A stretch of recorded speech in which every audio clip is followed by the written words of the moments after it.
Karan Johar OTT पर लेकर आए हैं एक नया रियलिटी शो द ट्रेटर्स। ये एक नया और ओरिजिनल शो है। सॉरी, ये सिर्फ एक नया शो है। इससे पहले ये शो US और UK में आ चुका है। ये शो उतना ही ओरिजिनल है जितना बिग बॉस या फियर फैक्टर था। वैसे अगर ओरिजिनलिटी की बात करें तो इंडिया में तो आज तक बस 2 ही ओरिजिनल शोज बने हैं। Any guesses? It's Roadies and Splitsvilla. Game का फॉर्मेट बहुत ही सिंपल है। गेम में 20 सेलिब्रिटी कंटेस्टेंट्स हैं जो 2 ग्रुप्स में डिवाइड किए जाएंगे, इनोसेंट्स एंड ट्रेटर्स।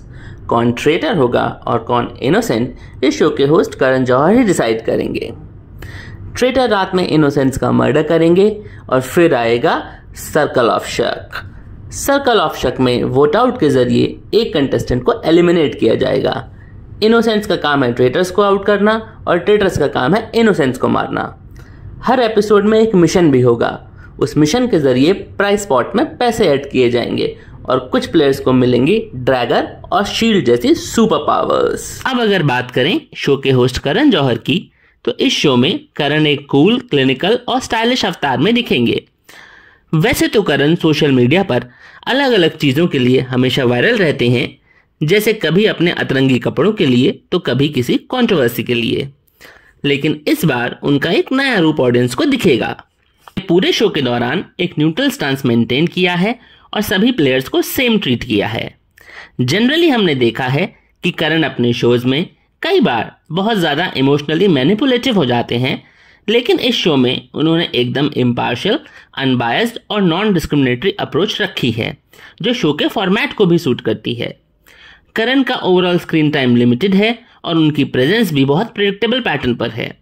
मुझे लगता है कि करण को शो में थोड़ा और इन्वॉल्व होना चाहिए था और कुछ सरप्राइज एलिमेंट्स प्लान करने चाहिए थे। अब अगर बात करें कंटेस्टेंट्स की, तो इस शो में टोटल 20 कंटेस्टेंट्स हैं। इन 20 कंटेस्टेंट्स में TV actors, comedians, social media influencers और कुछ जानी मानी हस्तियां हैं। 10 मेल कंटेस्टेंट्स हैं और 10 फीमेल कंटेस्टेंट्स हैं।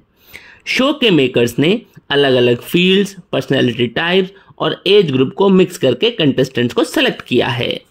इस शो में है पूरे कपड़े वाली उर्फी, द संस्कारी किड अपूर्वा, सती सावित्री बॉलीवुड वाइफ महीप, 6000 रुपए में दुनिया घुमाने वाले हर्ष गुजराल और साधु आशीष जैसे फेमस लोग। क्योंकि ये शो बिग बॉस नहीं है, तो हमें बहुत ज़्यादा कंटेस्टेंट फाइट्स, मिसअंडरस्टैंडिंग्स या ड्रामा देखने को नहीं मिलता, लेकिन हर खिलाड़ी की पर्सनैलिटी का कुछ रिफ्लेक्शन ज़रूर आपको देखने को मिलेगा।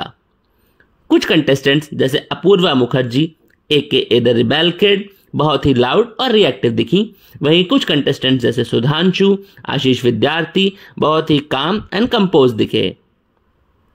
अल्टीमेटली ये शो डिसेप्शन और धोखा देने का है, तो कंटेस्टेंट्स की रियल पर्सनैलिटी सामने नहीं आती, बल्कि ये फैक्टर ज़्यादा इंपॉर्टेंट है कि वो ट्रेटर प्ले कर रहे हैं या फिर इनोसेंट।